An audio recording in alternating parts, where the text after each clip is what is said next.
Good day and a warm welcome to Part D and E Unravelled.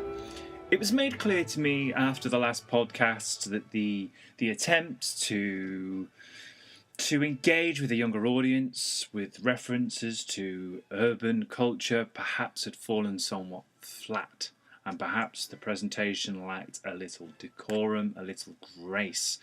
Well, obviously you can see that we are tackling that head on today. And we've rebranded our OCR GCSE Religious Studies Part E walkthrough with, I think you'll agree, a far more catchy Part D and Part E Unravelled. So without further ado, let's commence the unravelling. We're now on to the second exam, Part 2.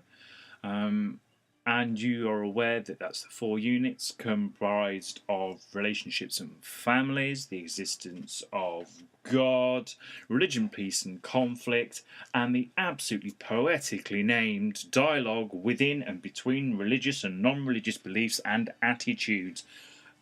Absolute top marks to the genius that came up with that one. Okay.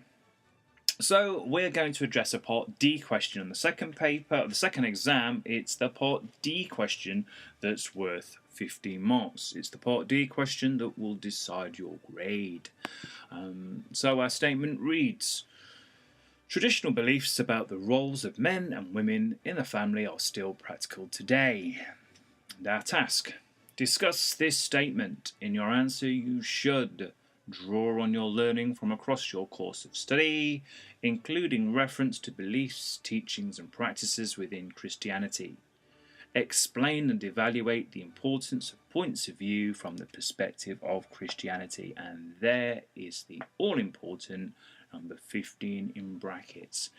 This question alone is worth half of the marks of the A, B, C and D combined. This is where your grade will be won or lost.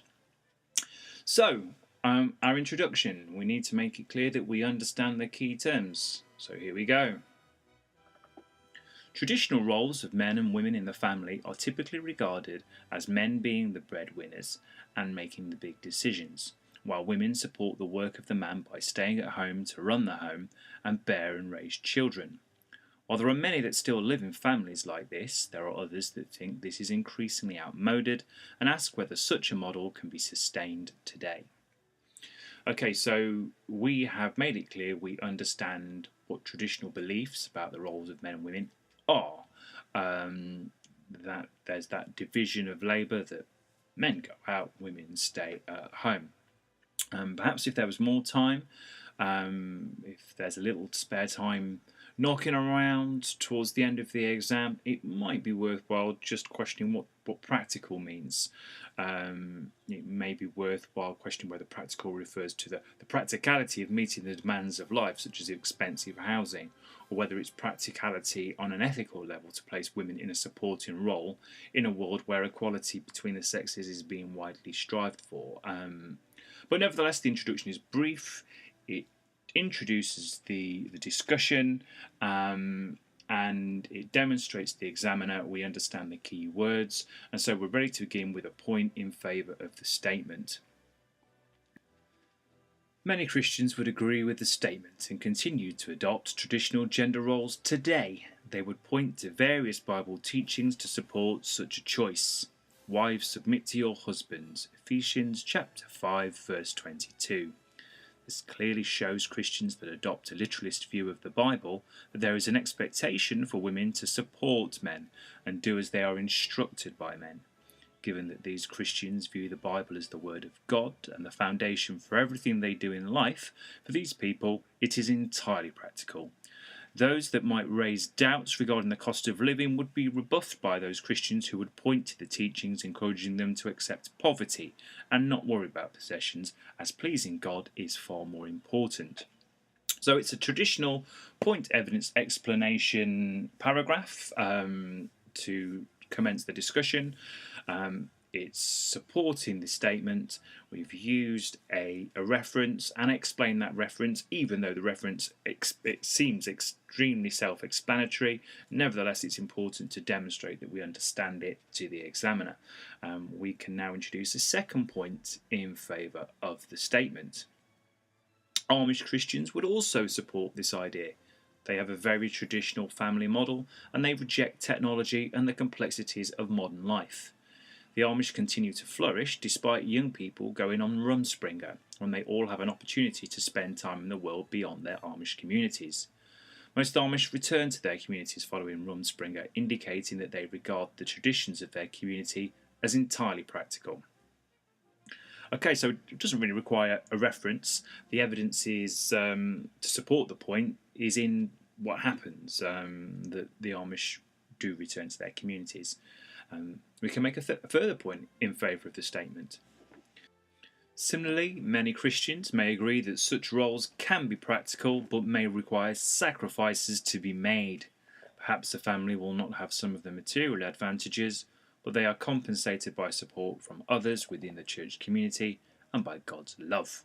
Some go further and argue that dividing gender roles means that children are raised properly.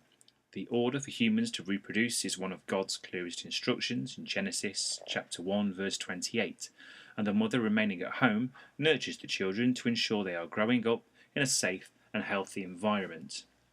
Really, there's 2 points in one here. So first of all, it's talking about the sacrifices that may be made, perhaps in return for spiritual rewards for a family that, maybe they opt for traditional roles, but clearly that might well limit their spending power.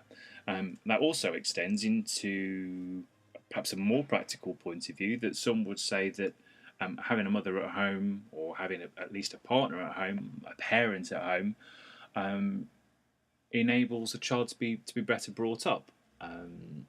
It's a widely held view, actually. So, and not just amongst Christians. There are some people that feel that are non-Christian, that it's a preference to have a parent at home to meet children, to take them off to school, if it's materially possible. Of course, it isn't for all people.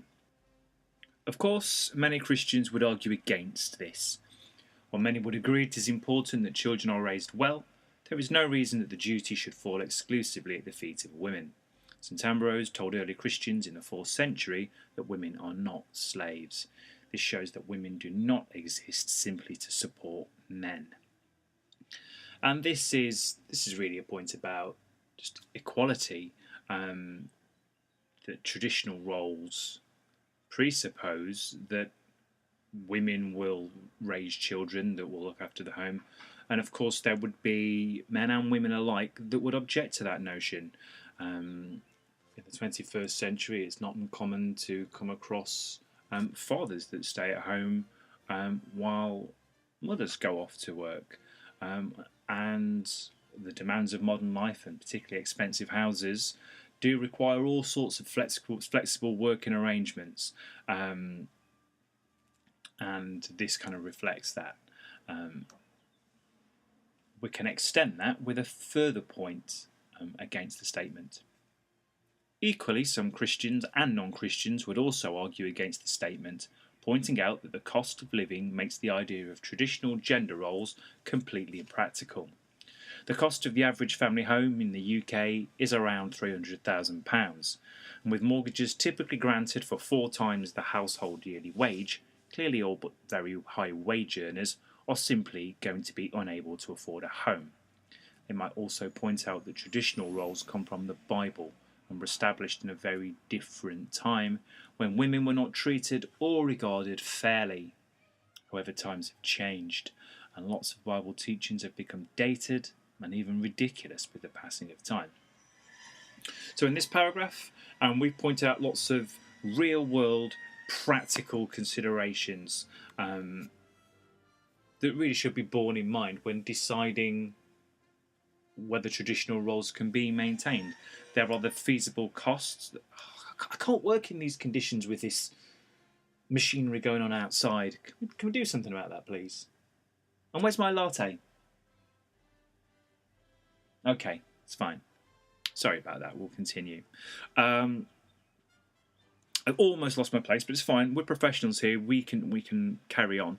They're the practical considerations of financial pressures, and there's also the consideration that the Bible was compiled, was inspired 2,000 years ago, and lots has changed in the intervening 2 millennia. Time for a personal opinion, and as usual, this is usually an opinion on the different views expressed, rather than an entirely personal view that's plucked out of nowhere. In my opinion, while I accept that some families can make traditional roles work, it is becoming increasingly impractical. The rate of inflation continues to rise while wages don't keep up, and the capacity of families to survive on one income is decreasing. In any case, perhaps the central teaching of Christianity, do unto others as you would have them do unto you, that's Matthew chapter 7 verse 12, does not fit with the idea of half of humanity being treated unfairly.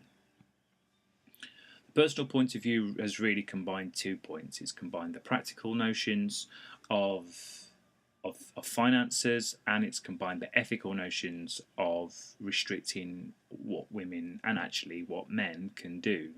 Obviously there are many men that would also choose that domestic role, that would choose to stay at home and bring up the children and look after the home. Of course, there will be those that disagree, and to make our argument rigorous, it's always good to point out a criticism and to try and address that criticism. So here we go. Of course, many Christians would argue against my point and say that having separate traditional roles does not necessarily mean inequality.